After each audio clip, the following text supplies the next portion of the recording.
Hello friends, C plus plus के lecture number 20 में आपका स्वागत है। इस लेक्चर में हम लोग एक एग्जांपल देखने की कोशिश करेंगे जिसमें स्टैटिक मेंबर फंक्शन के कॉन्सेप्ट को समझने की कोशिश करेंगे। देखिए, हमने यहाँ पर एक क्लास डिज़ाइन किया है, क्लास टेस्ट पब्लिक, और एक फंक्शन, इसमें कोई भी मेंबर वेरिएबल नहीं है, ना स्टैटिक या इंस्टेंस मेंबर वेरिएबल हमने अभी नहीं बनाया है। हमने एक फंक्शन बनाया है स्टैटिक वॉइड रीड इंट ए इंट बी, ये पैरामीटर हम पास करेंगे और सीधे इस फंक्शन के बॉडी में हमने लिखा है if A is greater than B C out A is big, else if B is greater than A C out B is big, else C out both are equal.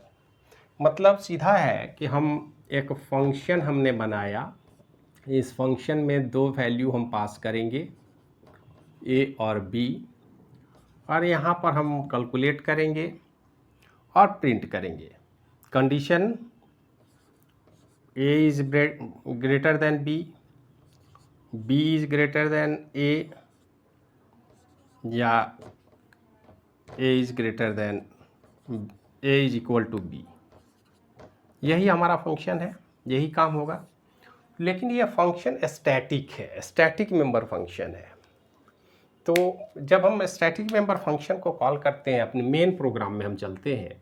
इस main program में सबसे पहले CR हमने लगाया है screen clear करने के लिए। अब उसके बाद हम देखिए वैल्यू कैसे पास कर रहे हैं। सबसे पहला काम हमने किया है, एक टी ऑब्जेक्ट बना लिया।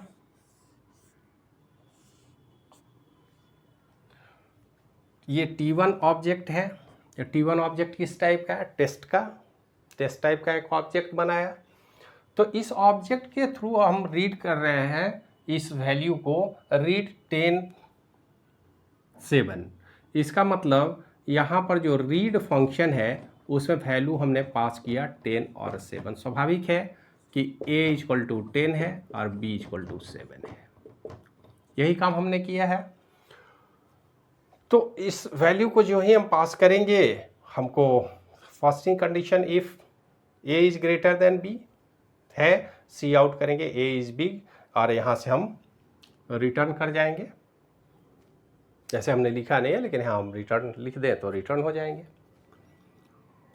ऐसे भी अगला कंडीशन में जाने का कोई मतलब नहीं है। T1 dot read, T1 dot read, तीन तरह के वैल्यू हमने दिया है। तीन कंडीशन में तीन तरह के आउटपुट मिलेंगे।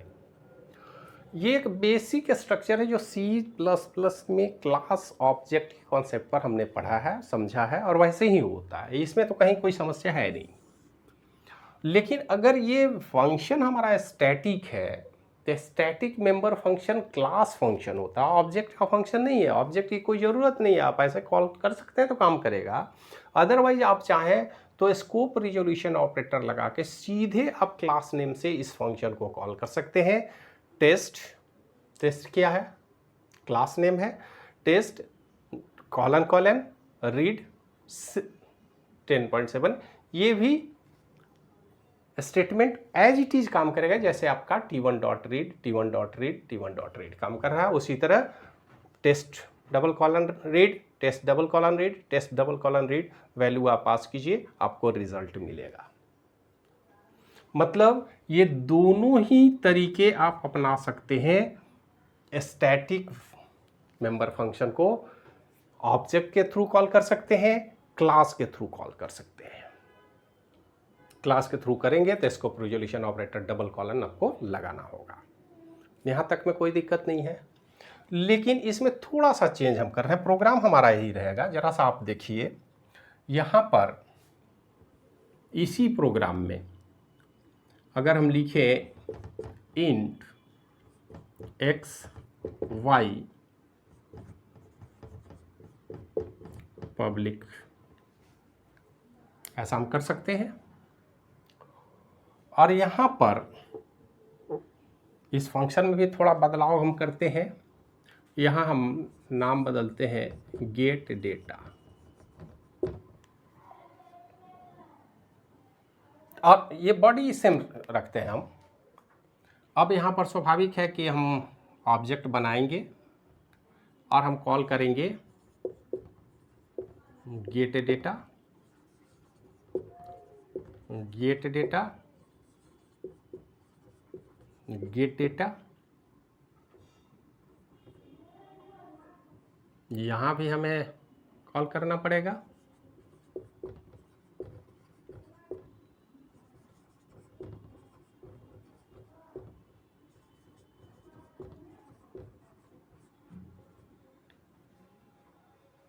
अब जरा सा आप देखें, प्रोग्राम हमारा है, इस प्रोग्राम में हमने क्लास टेस्ट ही बनाया है। इसमें दो इंस्टेंस मेंबर वेरिएबल बनाए हैं एक्स वाई, और यहाँ पर जो फंक्शन को कॉल करेंगे तो एक अब और एक स्टेटमेंट हम लिख लेंगे, S equal to A and Y equal to B.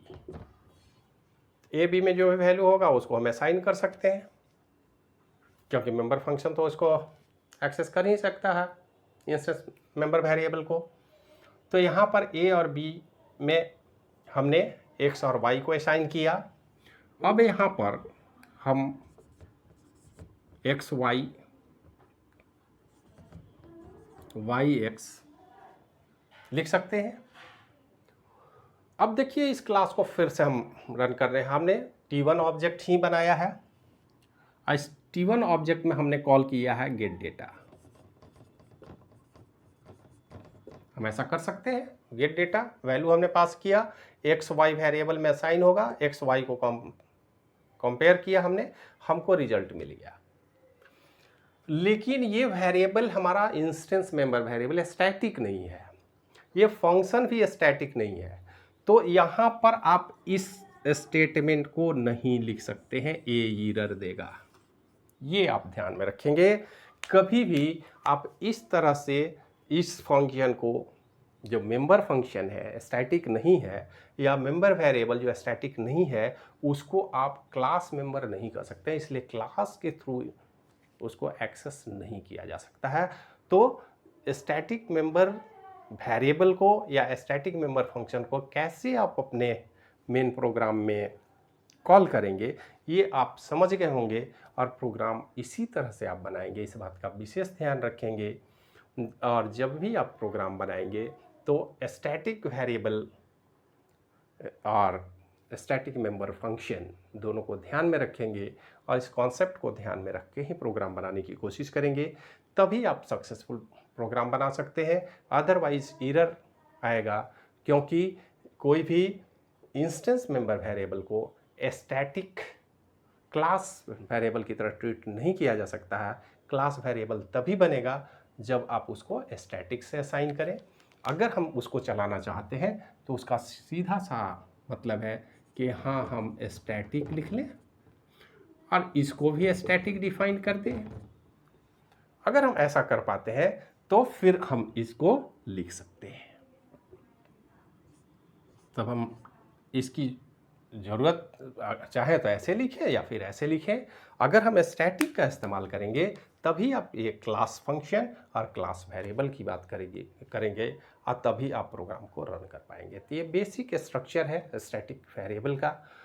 अभी तक क्लास में हमने देखा स्टैटिक लोकल वेरिएबल क्या है, जो फंक्शन के अंदर बनाए जाएंगे, सी में बनाते थे हम। लेकिन C++ में हम इंस्टेंस मेंबर वेरिएबल जैसे क्रिएट करते हैं, स्टैटिक कीवर्ड का इस्तेमाल करके स्टैटिक मेंबर वेरिएबल बना सकते हैं। स्टैटिक के इस्तेमाल से स्टैटिक मेंबर फंक्शन बना सकते हैं। और दोनों में क्या बेसिक डिफरेंस है और दोनों को कैसे आप यूज करेंगे, इस कॉन्सेप्ट को ध्यान में रखेंगे, तभी स्टैटिक डेटा वैल्यू को डिफाइन किया जा सकता है। स्टैटिक कीवर्ड का मतलब आप समझ गए, और किस तरह से हम C++ लैंग्वेज में इसका इस्तेमाल करेंगे। हम आशा रखते हैं आपको समझ में आई होगी। इस पर और डिटेल डिस्कशन आगे करेंगे। तब तक के लिए धन्यवाद।